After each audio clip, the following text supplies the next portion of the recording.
हरियाणा के बच्चे जो है इतने काबिल नहीं है कि भी इंग्लिश लिख सके, इंग्लिश बोल सके। उन्होंने साफ तौर पे जो है बता दिया है कि भी इंग्लिश हम लोगों की काबिलियत नहीं है, कभी भी नहीं हो सकती और आगे फ्यूचर में भी नहीं होगी। गद्दी छोड़, गद्दी छोड़, नौकरी चोरने वाली सरकार गद्दी छोड़, गद्दी छोड़, गद्दी छोड़। हरियाणा सरकार मुर्दाबाद, मुर्दाबाद, मुर्दाबाद। न्याय दो, न्याय दो।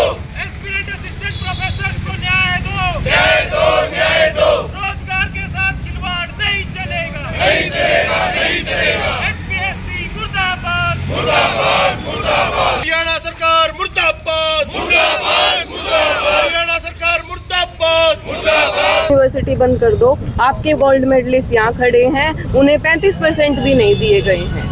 आप ये चेकिंग देख लो, सेम सब्जेक्टिव टाइप का पेपर था जो हमने यूनिवर्सिटीज़ में दिया है। उस सब्जेक्टिव टाइप में पेपर में एमडीयू वाले तो यानी तो एमडीयू के प्रोफेसर तो फिर पागल हैं, वो हमें गोल्ड मेडल दे रहे हैं और ये हमें फेल कर रहे हैं। तो सर आप मंशा आप समझ जाओ, इसी बात से समझ जाओ। मैं ये मान सकती हूँ कि मेरे नंबर कम आ सकते हैं, पर मैं ये नहीं मान सकती कि 35% से भी नंबर मुझे कम दिए गए। तो क्या समाधान है इसका? क्या समाधान यही है सर कि पारदर्शिता जो बोली जा रही है वो करके दिखाई जाए।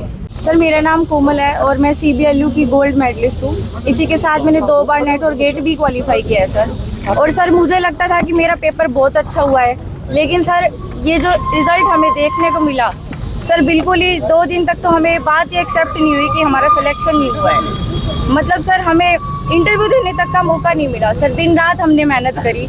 हम इतने खुद को ऐसा नहीं मानते, हम इतने इनकॉम्पिटेंट हैं कि हम 35% भी ना ले सके सर। तो हमारी मांग यही है कि पेपर अच्छे से चेक किए जाएं, उसमें कुछ गड़बड़ी ना हो, एक ट्रांसपेरेंसी रखी जाए सर। और सर इंग्लिश एक लिटरेचर जो है उसमें ऐसा होता है कि हर बच्चे का अपना एक ओपिनियन होता है राइटर्स को लेके, उसकी फिलोसफी को लेके। तो ऐसा तो बहुत गलत है कि बिल्कुल ही बच्चा 35% नहीं ले पा रहा है सर।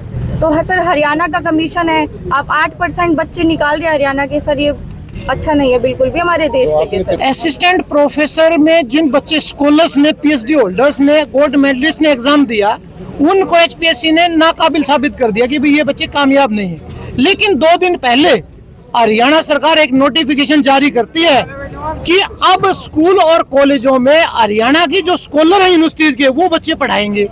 अरे भैया आप नोटिफिकेशन जारी करते हो कि स्कॉलर बच्चों को पढ़ाएंगे और जो स्कॉलर एग्जाम देते हैं उनको आप कहते हैं कि ये काबिल नहीं है। तो ये दोहरी पॉलिसी कौन सी?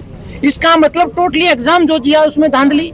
दूसरी बात, जो UGC के नॉर्म्स हैं, वो नॉर्म्स ये कहते हैं कि जब सब्जेक्टिव एग्जाम हो उसके अंदर सिर्फ मेरिट काउंट की जाती है, 35% का क्राइटेरिया नहीं। आप उसको भी गड़बड़ में डाल रहे हो, तो ये शासकीय पूरी की पूरी धांधली है। हरियाणा के बच्चे जो है इतने काबिल नहीं है कि भी इंग्लिश लिख सके, इंग्लिश बोल सके। उन्होंने साफ तौर पे जो है बता दिया है कि भी इंग्लिश हम लोगों की काबिलियत नहीं है, कभी भी नहीं हो सकती और आगे फ्यूचर में भी नहीं होगी। तो हमने जो है वहाँ पे प्रदर्शन किया और हमने जो है मांग की कि भी हमारी जो कॉपियाँ है वो रिचेक करवाई जाए, जिसके बारे में जो है जब हम सेकंड टाइम पे जो है वहाँ पे इकट्ठा हुए तो चेयरमैन जी ने जो है वहाँ से हमसे जो है मिलने के लिए मना कर दिया। हम जो है सचिव से मिले, सचिव के सामने जो है हमने अपनी डिमांड रखी। हमने जो है सचिव के सामने जो है कुछ प्रश्न रखे कि भी हमारे प्रश्नों के उत्तर दिए जाए। वे जो प्रश्न थे 35% क्राइटेरिया को लेके थे और रीचेकिंग को लेके थे, और जो फॉर्मूला है उसके बारे में थे कि भी ये जो फॉर्मूला किस तरीके से जो है बनाया गया है कि भी इतने सारे जो कैंडिडेट है वो फेल हो गए हैं। लेकिन सचिव ने ये बोला कि भी मैं तुम्हारे इन प्रश्नों के उत्तर देने के लिए बाध्य नहीं हूँ। तो क्या लगता है, क्या सवालिया निशान उठते, किस प्रकार की धांधली या कोई गड़बड़? इसमें जो है जैसे हम रिजल्ट को जो है एनालिसिस करने लगे हुए हैं कि भी हरियाणा के सिर्फ और सिर्फ जो 8% से भी कम बच्चे जो है DV के लिए बुलाए गए हैं। 92% जो कैंडिडेट है वो हरियाणा से बाहर के बुलाए गए हैं। जब हमने जो है रिजल्ट को और एनालिसिस किया तो ऐसा पाया गया कि एक ही कमरे में जो है 10-10 बच्चों का सिलेक्शन हुआ है और तो दूसरे बच्चे में दूसरी जगह पे जो है 200-300 बच्चों का जो गैप बन गया, जहाँ पे जो कोई भी सिलेक्शन नहीं दिखाया गया है।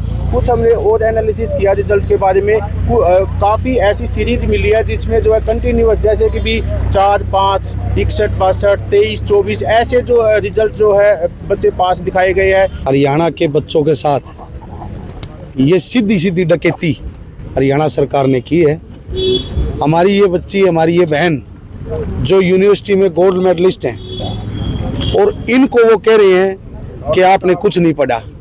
और बाहर से जो ये लेके आ रहे हैं गुजरात से या किसी भी स्टेट से, पहले भी इन्होंने बहुत सी भर्तियों में ऐसा करा है कि एसडीओ की भर्ती हुई 80 टोटल लगाए, उसमें सिर्फ 2 हरियाणा के और 78 बाहर के। और आज ये जो रिजल्ट इन्होंने जारी करा है इसमें सिर्फ 8 से 9 बच्चे हरियाणा के और बाकी सभी बाहर के। और एक तरह से इन्होंने आरक्षण को भी, बाबा साहब ने जो संविधान और जो आरक्षण जो बच्चों को, गरीब व्यक्ति को दिया है, वो छीनने का काम आज बीजेपी सरकार कर रही है। टोटल 3 एससी के बच्चे इसमें सिर्फ पास हुए हैं और वो भी हरियाणा से बाहर के।